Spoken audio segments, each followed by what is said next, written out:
Адам күтіп жүр, әйтеуір бүгін уақыт таптым. Жалпы мен өткенде айттым, Каспий банктен де басқа банктер бар, кешбек беретін.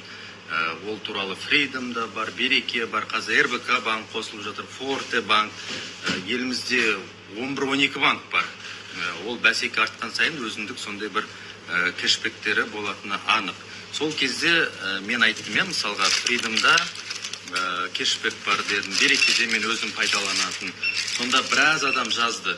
Біздің ауылда болмаса біз жүрген жердің бәрінде халықпен, міне қараңыздар, Каспий терминал ғана.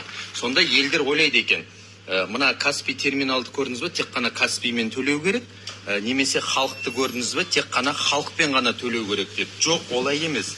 Сіз өзіңіздің ұялы телефоныңызға немесе картаны алсаңыз, кез келген банктың картасын тигізіп төлей бересіз. Оны біреуі білсе, біреуі білмейді. Ассалаумалейкум. Көрдіңіздер ғой. Енді ұялы телефонға, мысалға сізде Samsung, Androidпен салматсыз ба? Androidпен жұмыс істейтін телефон болса, немесе iPhone болса, сіз Apple Pay орнатасыз.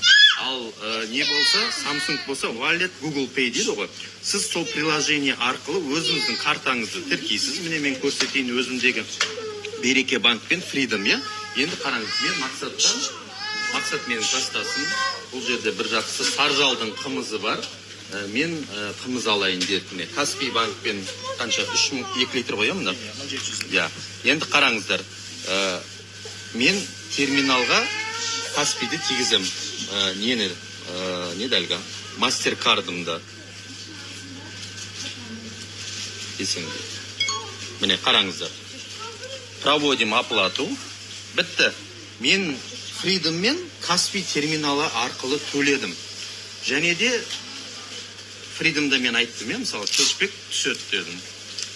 Ол кешбектерді сіз приложение арқылы пайдалана бересіз. Енді қараңыздар, дәл осылай мен мына кешкені немен алайын, Халық банкпен төлейін. Бірақ Freedom банк емес, Береке банкпен төлейін. Ол да сол жаңағы айтқан приложенияға мен бекіттім, міне өзімнің Береке мен Freedomды, міне қараңыздар, 450 теңге дейді, тигіздім, бітті, оплата кетті. Яғни мына нәрсені түсініңіздер, сіз мына Халық банкты көріп, тек қана халық болу керек деген ұғым емес. Немесе Каспийді көріп, тек қана Каспиймен төлейін деген ұғым болмасын. Сізде кез келген банктың, шетелдіктер де бар ғой, бізде шетелдіктер келеді, олардың өз еліндегі банктен пайдаланады, осыған тигізе береді. Сондықтан сіздер де осыны біле жүріңіздер, барынша банк